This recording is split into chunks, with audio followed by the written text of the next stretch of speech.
उसके बाद समय आता है ईयर 1991 का, जो उनकी लाइफ का एक टर्निंग पॉइंट बना। डॉक्टर मनमोहन सिंह एक इंटरव्यू में बताते हैं कि 1991 का दौर था और एक शाम मैं अपने घर पे आराम कर रहा था, तभी मेरा फ़ोन बजता है और उस कॉल में मुझे भारत का फाइनेंस मिनिस्टर बनाए जाने का ऑफ़र दिया जाता है।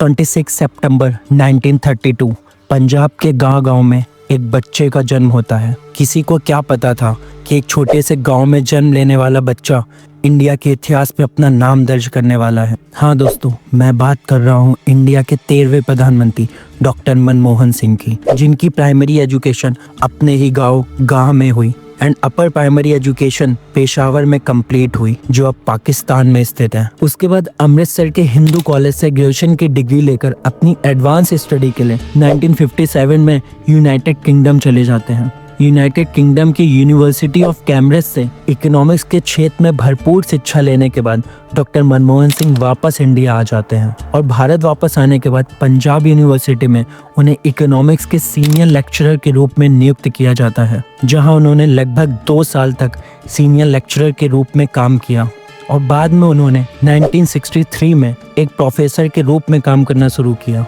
और उसके कुछ ही समय बाद ईयर 1972 में उन्हें मिनिस्ट्री ऑफ फाइनेंस के चीफ एग्जीक्यूटिव एडवाइजर के रूप में नियुक्त किया गया और उनके टैलेंट और प्रदर्शन के दम पर 1982 में उन्हें आरबीआई का गवर्नर तक बना दिया गया। और ये वाकई में बहुत बड़ी रिस्पॉन्सिबिलिटी थी, क्योंकि आरबीआई का गवर्नर ही रिस्पॉन्सिबल होता है इकोनॉमी के स्टेबल मॉनिटरिंग के लिए। और इसके बाद जब विश्वनाथ प्रताप सिंह इंडिया के प्राइम मिनिस्टर बने, तब उनके ही शासनकाल में डॉक्टर मनमोहन सिंह को इकोनॉमिक्स अफेयर्स के क्षेत्र में प्राइम मिनिस्टर का एडवाइजर बनाया गया और इस तरह से डायरेक्टली और इनडायरेक्टली मनमोहन सिंह पॉलिटिक्स में भी इंटर कर चुके थे।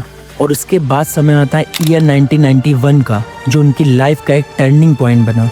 डॉक्टर मनमोहन सिंह एक इंटरव्यू में बताते हैं कि 1991 का दौर था और एक शाम मैं अपने घर पे आराम कर रहा था, तभी मेरा फ़ोन बजता है और उस कॉल में मुझे भारत का फाइनेंस मिनिस्टर बनाए जाने का ऑफ़र दिया जाता है। शुरू में उन्हें ये एक मजाक लगा, पर अगली सुबह तत्कालीन प्रधानमंत्री पीवी नरसिम्हा राव से उनकी मुलाकात हुई और उन्हें फाइनेंस मिनिस्टर नियुक्त किया गया और यहाँ से उनकी मेन पॉलिटिकल करियर की शुरुआत होती है। और इसके बाद साल 2004 में कांग्रेस पार्टी के समर्थन के साथ उन्हें 22 मई 2004 को इंडिया का प्राइम मिनिस्टर नियुक्त किया जाता है। और कारभार संभालते ही मनमोहन सिंह की सरकार ने हेल्थ पर काम करना शुरू किया और हेल्थ केयर पर काम करते हुए हेल्थ मिनिस्ट्री ने अप्रैल 2005 को नेशनल हेल्थ कमीशन को लॉन्च किया, जिसका पर्पस रूरल एरियाज के हेल्थ नीड्स को फुलफिल करना था।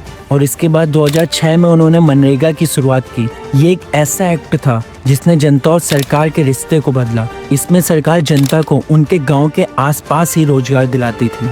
और इसके बाद उन्होंने राइट टू एजुकेशन एक्ट को स्टार्ट किया और सर्व शिक्षा अभियान को भी प्रोत्साहित किया।